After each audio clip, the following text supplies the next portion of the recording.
con esta imagen del Monumento Nacional a la Bandera, que es parte de nuestra historia, este año cumple justo 60 años, nos metemos en otra historia, o mejor dicho, en historias dentro de la historia, a través de la visita de un escritor que está hoy con nosotros, que es Federico Andajasi. Gracias por venir, Federico Andajasi. No, al contrario, gracias por la invitación. Un privilegio además para mí estar en Rosario. Vos sabés que siempre que presento un libro, el primer lugar donde viajo es Rosario. ¿Ah, sí? Sí, siempre. Desde el año 97 en adelante, el primer destino de presentación de un libro es Rosario. ¿Es una cábala o porque se da así? Porque... En primer lugar, tengo, digamos, una relación de afecto con los lectores rosarinos particular. Y en segundo lugar, sí es una cábala. Muy bien. ¿Para qué cortarla, no? Uno nunca sabe si funciona o no, pero Obvio, ¿para qué cambiar lo que obvio. creemos que funciona y bien? Bueno, El Equilibrista es tu último trabajo, lo presentás hoy en nuestra ciudad y decíamos, tiene partes de la historia y partes de la historia individual de ser un escritor. Mirá, la portada creo que ilustra bastante bien el contenido del libro. Como ves, son 4 edificios y en el medio una cuerda floja y ahí un equilibrista tratando de cruzar con suerte. Y cada una de esos edificios es uno de esos bloques que son mis grandes pasiones. El primero tiene que ver con la historia, esta pasión por, de alguna forma, recordar esos personajes que han sido injustamente sepultados por la historia. Por ejemplo, el primer capítulo del libro habla de un personaje que no entiendo cómo no nos lo enseñaron en la escuela, en el colegio, en la universidad. Si yo te digo el padre de la patria, inmediatamente todos pensamos y sabemos que hablamos de San Martín. Ahora, si yo te digo la madre de la patria, no sabemos de quién hablamos. Porque este país tiene una madre, y la madre de la patria la nombró ni más ni menos que Manuel Belgrano. Fue una mujer que se llamaba María Remedios del Valle, que fue al frente de batalla, que peleó con Belgrano codo a codo, ella, su familia, su marido y sus hijos, y ella volvió sola porque quedaron en el campo de batalla enterrados su marido y sus 2 hijos. Belgrano la nombra madre de la patria, pero parece ser que esta patria no tolera que tengamos una madre negra, pobre, honrada. Entonces a esa vida trágica que tuvo Remedios del Valle se suma nuestra desmemoria, que es una ofensa sobre la ofensa. Pero no solo eso, sino también esos personajes bien conocidos por todos nosotros, como San Martín, pero con esos episodios de sus vidas que han pasado también inadvertidos, ¿no? Todos cuando cantamos la marcha de San Lorenzo, bueno, se supone que recordamos al sargento Cabral, que en realidad no era sargento, era un muchachito muy, muy jovencito, sambo, era mezcla de negro con indio, y para San Martín la muerte de Cabral fue una tragedia personal. Él jamás se iba a olvidar de ese muchachito a quien él le escribe a la familia para informarle de esta tremenda noticia, pero él cuando está en sus últimos días en Francia, caminaba por la ribera del Sena y él es como si estuviera caminando por la orilla de San Lorenzo y hace dibujos en la arena, y es más, hace dibujos en el papel, todavía se pueden ver esos dibujos, donde él nos explica por qué salió mal esa batalla y por qué desembarcaron los españoles antes de lo que estaba previsto, y eso significó la muerte de este chico, y San Martín nunca se la va a perdonar. Esas historias desconocidas de la historia. Después, el segundo bloque del libro tiene que ver con este escritor en primera persona. ¿Qué lleva a un escritor a encontrarse con la literatura? A escribir. Y yo casi te diría que puedo fechar con precisión el momento en que decidí ser escritor, que fue exactamente el 24 de marzo de 1976, esa fecha fatídica del golpe militar. Vos sabés que mi abuelo era un editor, tenía una biblioteca que era la historia de su vida. Y claro, cuando fue esa madrugada del golpe, él descubre que esa biblioteca era muy peligrosa, sobre todo para su familia, había literatura política. Entonces yo pude presenciar cómo él bajaba esos libros de los anaqueles, hacía unos atados con esos libros, y cuando ya no pasaba nadie, fue un terreno baldío que estaba en la vereda de enfrente, y yo pude ver desde el balcón cómo quemaba esos libros, que fue como verlo inmolarse. Yo recuerdo, fue la única vez que yo lo vi llorar a mi abuelo, y recuerdo esas lágrimas que caían sobre las brasas, ese vapor. Y yo ese día, yo tenía 13 años, pero me prometí que algo tenía que hacer en relación con esa biblioteca. Y aún hoy me sucede, cada vez que termino de escribir un libro, es como devolver un ejemplar a esa biblioteca perdida. Bueno, estas historias en primera persona.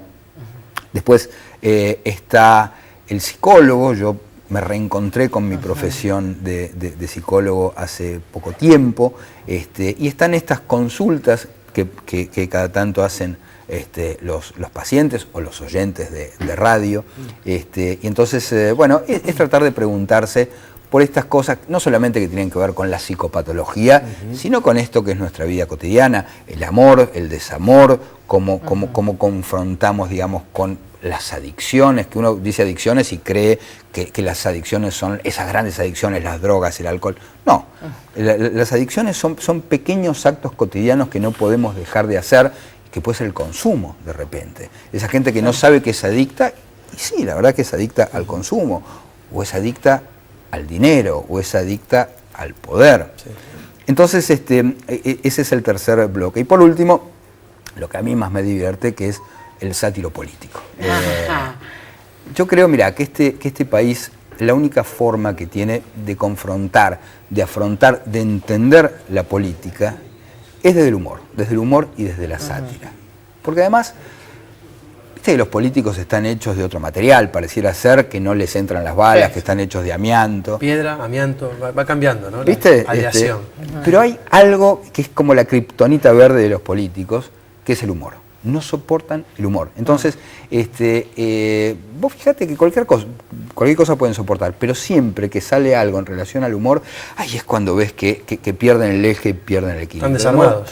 Claro, están desarmados. Entonces, desde ese lugar de la sátira, intento hacer una descripción, una explicación de este país tan absurdo, digámoslo, en el que nos tocó vivir, ¿no? Claro, yo te remonto a la parte de historia. Nosotros estudiamos historia en los planes de estudio, tan aburrida la historia que estudiamos, o sea, bueno, conocimos a través de estos últimos años esta nueva forma, ahí te llaman el buscador de historias de la historia. Es la mejor forma, yo leí historia novelada tuya, y es la mejor forma de entrar a través de un chimento, a través de otro lado, a través humanizar el personaje, es la mejor manera de hacer aprender historia.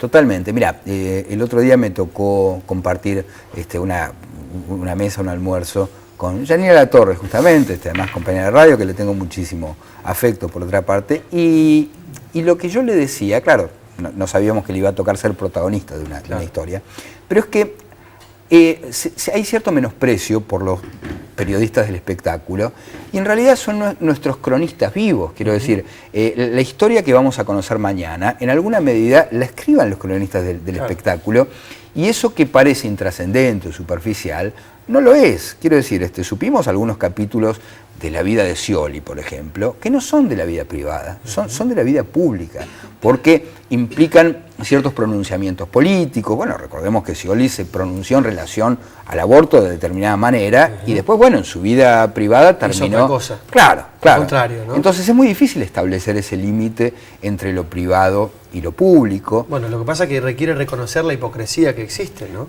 Esa es la palabra. Yo creo que si hay una palabra que caracteriza la historia de este país, esa palabra es hipocresía. Hay, por supuesto, excepciones a la regla, pero que confirman justamente que hay una regla. Y yo creo que tal vez la excepción a esa regla fue Sarmiento.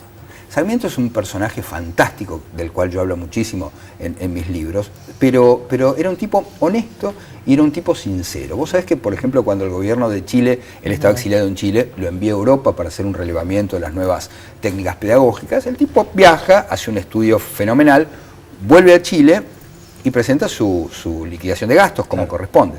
Esa liquidación de gastos, que yo la tuve en mis manos, además la publica Sarmiento, fantástica. El tipo está en París y dice, un café en Le Quartier tanto, un paseo por aquí tanto, que yo, orgías tanto. Sí, perdón. Sí. Un ítem más. De ahí se va a Milán, ¿no? Un ristretto en la vía de no sé dónde, un paseo por acá, un corte de callos, qué sé yo, orgía. Y de ahí se va a Roma, y ahí sí nos encontramos con un Sarmiento más religioso, ahí los gastos son otros, un souvenir del Vaticano tanto, un retrato de su santidad, bien, da vuelta a la página, grande orgía. ¿Cómo habrá sido esa grande orgía? No me quiero ni imaginar, pero lo cierto es que el tipo no pasó gastos de representación, ni usó ningún eufemismo. Entonces, eso se valora y eso es parte de la historia. No es un dato más ni solamente una pincelada pintoresca. Claro. ¿Qué es lo que nos une a lo largo de la historia a los argentinos, y más que tenés ahora este arma del psicoanálisis que lo ejercés nuevamente? ¿Qué es lo que nos une, lo que nos caracteriza? Recién hablaste de la hipocresía. ¿Esto nos une? ¿No lo cambiamos? Yo creo que no, y justamente, mira, yo te mencionaba el caso de Scioli, que me parece que es bastante emblemático de cómo sigue estando a la orden del día esta cuestión de la hipocresía. La hipocresía que implica el ocultamiento, que implica falsear la historia, que implica falsear la historia, falsear la realidad y falsear la actualidad, porque quiero decir, la actualidad se explica a partir de la historia. Nosotros podemos saber quiénes somos si sabemos, qué sé yo, nuestros antepasados. Claro. Y en la historia sucede lo mismo. Entonces, si esa historia se le arrancan páginas, se adultera, se tacha, bueno, en realidad no vamos a conocer la actualidad porque la actualidad la explica la historia. Entonces, yo creo que muchas veces hacemos mucho esfuerzo en autoengañarnos, ¿no? Me parece que se produce una paradoja en este país.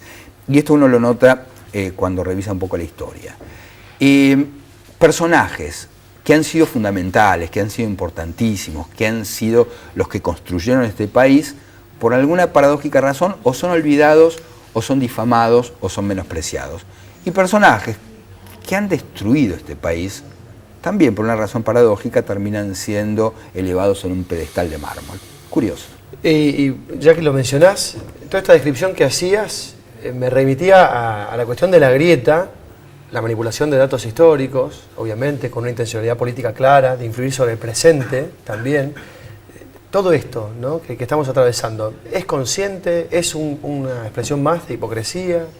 Es muy interesante lo que me preguntas, porque esto de la grieta, yo me pregunto, si es algo novedoso que se produce en estos últimos 10, 12, 6 años, no importa, o es algo que venimos arrastrando desde hace muchísimo tiempo y cada tanto estalla como una pústula. Oleadas. Y yo creo que es esto, ¿no? Porque si nos remontamos a la historia, ahí tenemos unitarios y federales, sí, Rosas y Sarmiento, nacionales y populares contra liberales, neoliberales contra nacionales y populares. Pero eso es un engaño, porque la verdad que todas estas antinomias y todas estas grietas son artificiales. No se puede dividir a la historia por la mitad y decir, de este lado están estos, de este lado están los otros, estos son los buenos y estos son los malos, porque no es así. Porque si uno revisa la historia, te vas a dar cuenta que hay personajes de uno y otro lado que van, vienen, se mueven. Entonces, no se puede tener un esquema tan básico de la historia. Y sobre todo que unos necesitan a los otros, o sea. Totalmente, y muchas veces esto se promueve deliberadamente para buscar ciertos defectos. Gracias por la visita. Recordamos que están invitados hoy 7 de la tarde, entonces, en Homo Sapiens. En Homo Sapiens, exactamente, ahí a las 7 de la tarde, conversando con el público. Y bueno, va a ser un privilegio volver a encontrarme con los lectores rosarinos. Muchísimas gracias. Gracias. Bueno, de aquí, y junto a Federico, nos vamos a la pausa. Enseguida volvemos y hay más, por supuesto. Ya volvemos.